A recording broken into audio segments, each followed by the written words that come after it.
Hello guys! Hello Cancer! Welcome dito sa ating channel, Kapalaran 888. Welcome! Alamin natin kung anong messages, vibration, gabay, energy para sa inyong lahat. Ito ay general reading, so pwede natin itong mapagkukunan ng mensahe. I-comment sa comment section if you are resonated after you watch this video. Okay, Cancer. First card is transformation. Harmony, shadow. Kunin natin itong isang baraha. And emotional loss.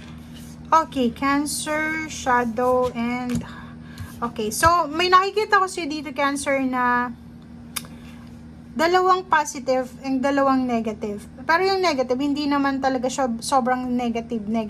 Parang emotional lang siya. So, kung makikita mo dito, meron kang mga worries, parang ganon. Meron kang pagdadalawang isip, 'di ba? Medyo confused, disappointed, or parang hindi mo alam kung ano yung gagawin mo. Parang gano'n yung sinasabi ng shadow nito eh. Kasi yung shadow is it's either the tower yan eh, 'di ba? Parang feeling mo parang yon, takot ka na bumagsak sa buhay, takot ka na mawalan, takot ka na yun, mawalan, ma-disappoint, mamroblema, masaktan, parang ganon. So, ang nakikita natin dito is may iba sa inyo dyan, Cancer, na posibleng disappointed or hindi kayo mapakali, medyo balisa. And kung makikita mo dito, may dalawang barahan na nagsasabing siguro may kailangan kang baguhin, may kailangan ng transformation kasi number 13 siya. So, ibig sabihin, may ginagawa tayo na hindi resonated sa higher vibration natin, na walang harmony.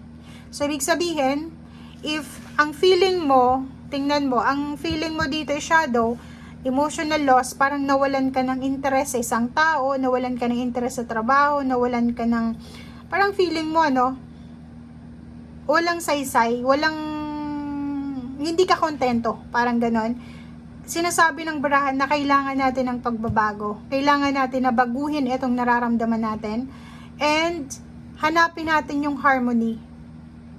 If relationship yan, feeling mo hindi ka masaya sa karelasyon mo, or feeling mo hindi ka kontento sa kung ano man ang meron ka, sinasabi ng barahan na tanungin natin ang ating sarili, baka tayo yung may problema, or baka tayo yung reklamo ng reklamo, pero tayo pala ang problema. Parang ganon. So comment down below if resonated ka.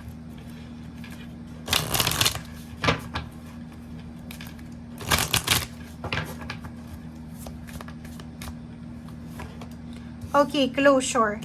So, if ever man may mga issues kayo, lalo na sa relationship, if kailangan nyo ng closure ang kailangan nyo dito. Like, dito sa relationship, like, siguro feeling nyo, ayaw mo nang makipag-usap sa isang tao, gawin mo siyang, di ba? Gawin mo kung ano yung nararapat para sa'yo.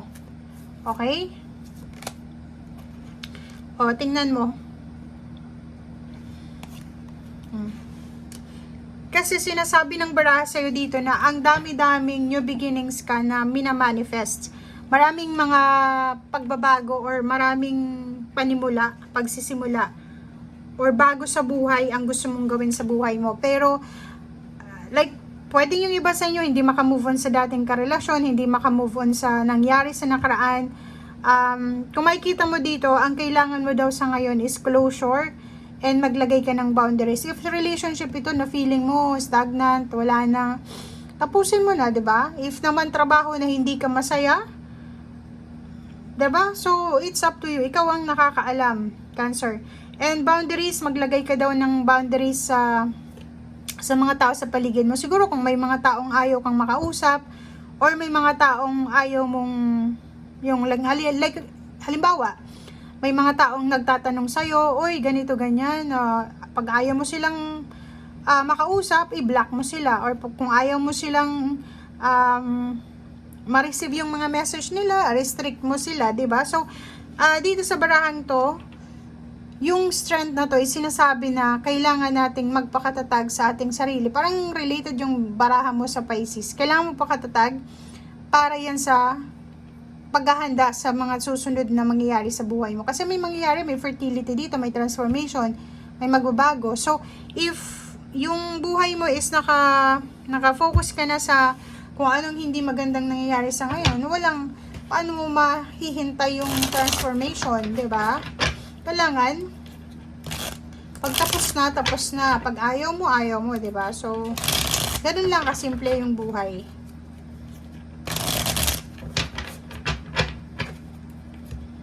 Kaysa naman makipag-usap ka sa taong kinaiinisan mo, sa ayaw mo, plastic ang ganun. 'Di ba? So, make sure na ano lang tayo. Doon tayo sa mas easiest way of living. Okay, so dito naman, yun, may iba sa inyo dito na posibleng naghihintay ka.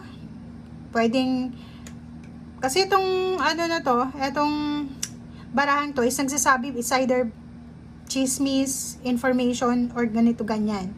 So, halimbawa, may isang tao na nagtatanong sa'yo sa social media tungkol sa isang bagay, confirmation, i-confirm niya lang sa'yo, tapos, until now, hindi ka nagre-reply kasi galit ka sa taong yon.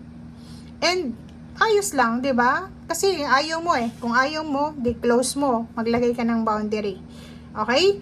Kaysa naman mapagod ka sa pakikipagplastikan dyan or mapagod ka sa pakikipag-deal sa taong to na ayaw mo.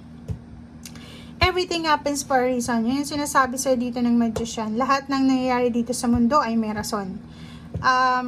Make sure lang na reasonable tayo. Like, for example, kung nakatanggap ka ng chismis na sinisiraan ka ni ganito ganyan, make sure na yung taong nagdala sa'yo ng mensahe is alamin mo kung reliable ba siya or sinungaling siya or magaling lang siyang gumawa ng kwento. 'Di ba? Okay, so yun. Okay, Cancer, isang napakagandang balita ang pwedeng matanggap mo aside from chismis na pwedeng matagal mo na tong hinihintay. It's either relationship or posibleng relocation, new work. Pwedeng tungkol ito sa victory and success, pwedeng tungkol sa anak mo, tungkol sa iyo, sa apo, or sa kung ano man na recognition and rewards to. So, if naghihintay ka ng recognition, ng rewards, awards, posibleng parating na to. So, kailangan mong maging smart, parang ganon. Kailangan mong kailangan mong ilagay yung tamang energy mo sa tamang pangyayari. Kasi pag nakafocus ka sa negative yung darating sa'yo. So, if gusto mo ng recognition, awards, rewards, victory, triumph, success, or kano pa man, doon ka mag-focus. Okay? So, if chismis yung palaging hinihintay natin everyday, or yung mga nangyayaring hindi maganda sa paligid natin, yun yung darating sa atin. Okay? So, thank you guys and see you again. Bye!